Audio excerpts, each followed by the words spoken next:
Yo, what's up mga kaibigan? Nali na tayo magkwentuhan nang gumawa ang San Antonio Spurs ng trade para kay De'Aaron Fox ay hindi nila alam na ilang buwan lang pala matapos ito ay mapupunta sa kanila ang best point guard sa 2025 NBA Draft Class, Dylan Harper.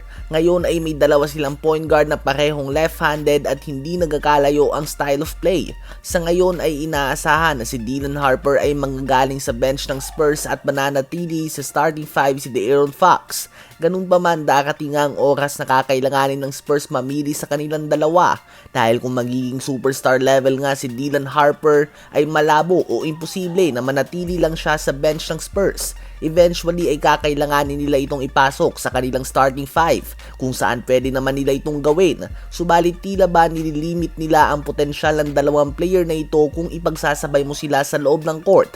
Another De'Aaron Fox, Tyrese Haliburton situation ito noon sa Sacramento Kings kung saan napilitan silang mamili kay Hali at Fox upang makabelo ang isa. At nakita naman natin kung paano nakabelo si Tyrese Haliburton nang masolo niya nga ang point guard spot sa Indiana Pacers. Same thing with James Harden nang makaalis siya sa OKC Thunder at masolo niya ang point guard spot sa Houston Rockets. At kung tama ang hinala ng mga analyst kay Dylan Harper na future star talaga ito, posibleng si De'Aaron Fox na this time ang matitrade kapalit kung anuman ang magiging perfect complementary piece para kay Wemby, Castle at Harper.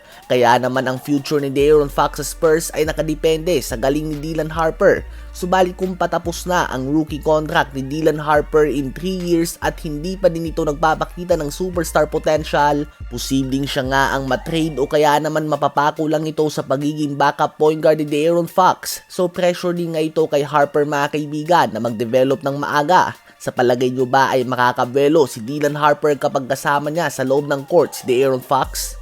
Ngayon ay tumungo naman tayo kay Nikola Vucevic. Ang former two-time All-Star ay sinusubukan pa din ng Chicago Bulls na i-trade dahil medyo alanganin na nga ang kanyang edad sa team na ito. Ang mga kasamahan niya na sila Zach LaVine, DeMar DeRozan, Lonzo Ball at Alex Caruso ay lahat na na-trade. Siya na lang nga ang natitira sa team na ito. Ganun pa man ay wala kang gustong makipag-trade sa Chicago Bulls sa ngayon. May sahod siya na $21.5 million next season. Subalit madaming team nga nang titipid ngayon. Kaya naman kahit na nag-average pa siya ng solid stats na 18.5 points, 10.1 rebounds and 3.5 assists per game on 53% shooting sa field, napapako pa din nga siya sa Bulls. Kapag wala pa din makikipag-trade sa Bulls ay iba-buyout nila ito ayon sa iba't ibang sources, kung saan inaasahan na madaming team ang magpapakita ng interes sa European big man.